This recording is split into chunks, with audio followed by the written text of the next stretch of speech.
Good evening, and thanks for joining us on your Sunday. First tonight, the snow already coming down out there, but how long will it last? So if you guys have any more questions on the weather, okay, so we're looking at 2 to 4 inches by your morning commute. Hi, folks. This is Leah Linscheid outside of, I told you we were in Victoria. This right here is William. Let's take a look at his house right now. Roof completely torn off, William, right? Yes. What do we want? Justice! When do we want it? Now! I'm just taking a walk across the street to give you a little bit of debriefing of what we just saw. Imagine you're riding your bicycle down this commuter path when all of a sudden, out of nowhere, someone hits you in the face. That person was able to stay on their bicycle. Not the case for a second attack happening just 2 blocks down on South Orchard Street. Lots of debris. Earlier we found this employee's jacket frozen out in the cold tonight. But one thing's for sure, the farming community did not leave this family out in the cold. A months-long search for 19-year-old Sonny Reynolds has come to an end off County Highway N, back in these woods. These rails are probably the last place you want to be when you hear news of that fatal derailment happening about 2,000 miles down these tracks in the state of Washington. But maybe the first thing that you want to know is how safe is your train here in Wisconsin? Forget graduation. This weekend has all the makings of a NASCAR event. Check out the race course we're dealing with here on Regent Street. Traffic cones as far as the eye can see.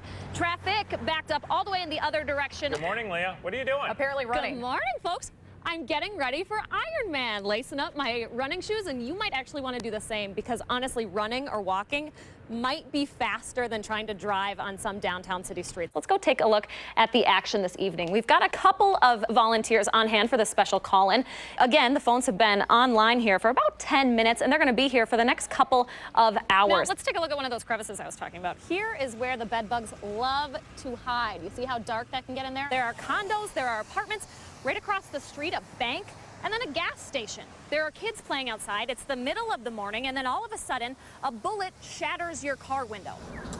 I thought about how much I loved living in Madison, how much I love coming to Madison. Jane no longer lives inside the city she's so fond of.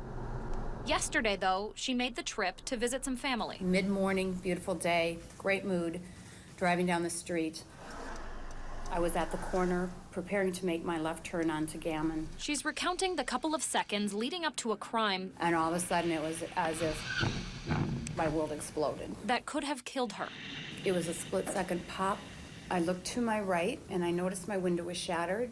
And then I saw the hole in the window and I looked down and saw the blood on my shoulder. This is the damage left behind on Jane's car. 2 windows shattered from a stray bullet meant for someone else. Quite frankly, the thing I was thinking is, when is this really going to start to hurt? Am I going to pass out? And how do I get help before that happens? I think any of us would feel the same way. You're driving down the road on a Monday morning in broad daylight, and all of a sudden somebody's firing a gun. Madison police are still interviewing witnesses in the neighborhood who say they saw a man with a gun just moments before Jane's car was hit. That man is still on the run. That's very scary for her. It's scary for our community. It's scary for our police department. I stop and I think about the fact that this was a couple blocks from a park where children were playing. I saw people walking down the street, walking their dogs, riding their bikes. This can happen to anybody at any time. Jane wasn't hit by the bullet. Her only injuries came from cuts, collateral damage from her shattered windows. What might hurt more, though, is what she's seeing inside the city she loves. I have to say that I never really felt unsafe coming here. And after yesterday, I don't. And I don't think people in this city are safe either. Stephen is accusing Leanne of asking him to kill her. Our Leah Linscheid has her friend's response from the town of Muscadet. Leanne grew up in this town. Many of the people who know her best still live here. They want to set the record straight about their old friend. I've lived here all my life, and Leanne's lived here all her life. Outgoing, adventurous. In the summertime, it would be canoeing down the Wisconsin River and having parties out in the pines of Muscadet. Intelligent and always up for adventure. She just was going to go to Madison. She wasn't going to live in the small town of Muscadet, and she wanted to go be somebody. All those adjectives and the woman Darcy Hardy and Amy Riley grew up with stand in stark contrast to the Leanne Pyrus, who suddenly changed after she married Steve. Everything just kind of faded. She didn't contact us or come around no more.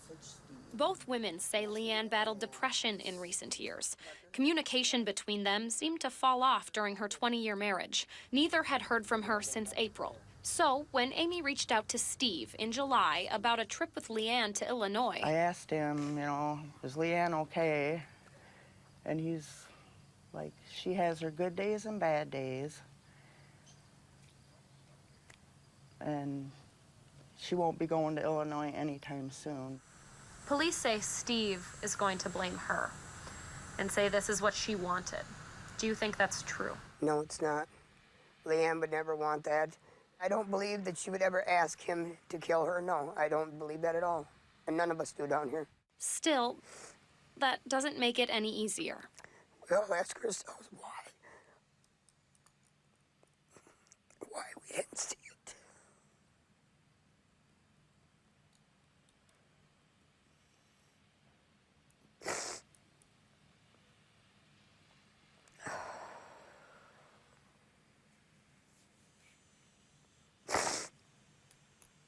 She was always so full of life. Full of life. Those are the words Leanne's friends continue to use instead of letting others speak for her. A little more than 1 year ago, a Montfort woman shot her 2 young sons in the head before turning the gun on herself. 6-year-old Jackson Slate died on the scene. 8-year-old Joey and 27-year-old Morgan were taken to the hospital where Morgan died several days later. Leah Linscheid has followed the story from the beginning. She traveled across the country to bring us the next chapter for Joey. Along these back roads, in the heart of the Bible Belt, faith beats. Use your words. This is where Joey Slate's heart beats too. You see him, this is a miracle. I mean, you know the story. What are the chances, you know? They were telling us, you know, he won't survive the next hour. And then it was that he won't survive the night. It's been more than a year now since that heart almost stopped. He had a gunshot wound at close range to the head. It went into the top of his head and went down through his left hemisphere and lodged itself down in his spinal column. Andra Munoz recalls that winter night in Wisconsin when she flew into Madison to find her nephew in a coma after emergency surgery. When all the other opportunities for him to not survive, he fought so hard. Even when he was barely alive, he was just fighting, and that's what we see today. He's still fighting. Are you ready? Recovering now in an integrated care facility. It's that same heart, but a very different Joey. People say that he wasn't ever supposed to walk. Good, JoJo. Well, this kid is obviously walking. He's climbing stairs, he's going down slides, he's skipping. Good. I'm definitely proud of him. We're not naming the facility out of respect for Joey's privacy and safety, but this place has gained national recognition for its work with head injuries. A testament to that work, how Joey's doing today. There's the triangle. There was very little language happening, very little language. Just a few months ago, it was easy to lose faith that Joey would ever talk again. And for the longest time it was time, that's all, you know, it was like he's waiting for his turn, right, to go to therapy. Jason. And now, this has just been in the last week or two, now he says, is it my turn yet? Oh my gosh, to hear it's like this beautiful song coming from the waiting area. It's our Joey. Go Badgers. Go Badgers. Joey can say several syllables at a time now, then answer questions, far surpassing any medical expectations.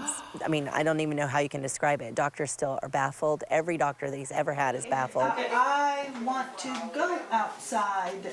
I want to go outside.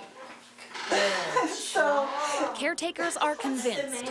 yes, it is. There's something special about this little boy. When you see Joey Slate, you're being given a glimpse into something that Come on, Joey. very few people get to see. You're being given a chance to see a miracle. Hold on, don't go away.